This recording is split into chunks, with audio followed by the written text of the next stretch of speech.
Guerrilla marketing or viral marketing, unconventional marketing using a low budget, relying on creativity and imagination to get results. Guerrilla marketing was coined in 1998 and is used to describe ways that creative, low-budget campaigns can be used to promote goods and services and to gain customer attention. Small businesses are generally best at this style of marketing as they are able to take advantage of opportunities more easily, especially compared to larger companies. Instead of spending large sums of money on advertising, guerrilla marketers use creative, energetic, imaginative, and by understanding the human psychology to drive their marketing efforts. Guerrilla marketing is kind of interesting because it's pretty much on the edge. It can be considered illegal, especially when a brand tries to capitalize on an intellectual property that they have not paid to be part of. Guerrilla marketing has several notable advantages. It can be inexpensive to execute. It's often much cheaper than traditional advertising when you consider the number of impressions and amount of attention generated. It encourages creativity and inventiveness, since the goal is to create something novel and original.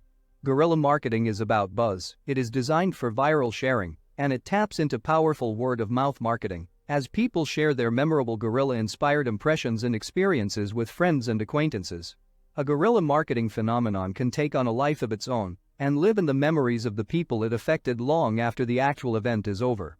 When executed effectively, guerrilla tactics are designed with media and publicity in mind. Media attention can snowball and generate a larger than expected bounce as local or even national outlets choose to cover these events. Guerrilla marketing also carries some disadvantages and risks.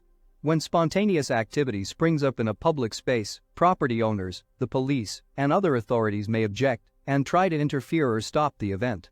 Unexpected obstacles can arise, which even the best-laid plans may have missed: weather, traffic, current events, timing. Some audiences or bystanders may misinterpret what is happening or even take offense at provocative actions or messages. When guerrilla projects are cloaked in secrecy or mystery, people may become uncomfortable or fearful, or the aura of mystery may cause them to interpret the message and goals incorrectly. Similarly, if people feel they have been duped by a guerrilla marketing activity, they may come away with negative impressions.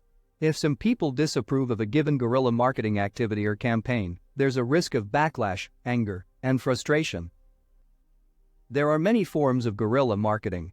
However, not all campaigns are successful, and some may even have negative consequences such as fines for infractions and sometimes a deterioration of the brand image.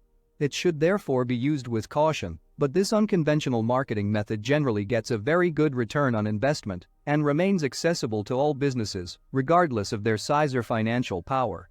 In addition, the ever-growing interweaving of the digital world with the physical opens up new possibilities and innovations.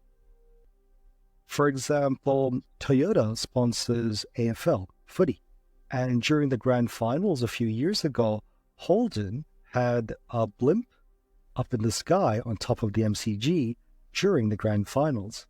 The kind of things that come under guerrilla marketing includes publicity stunts, viral videos, and even stencil graffiti. Guerrilla marketing, very unconventional. And like I said, it can be considered illegal, so use wisely.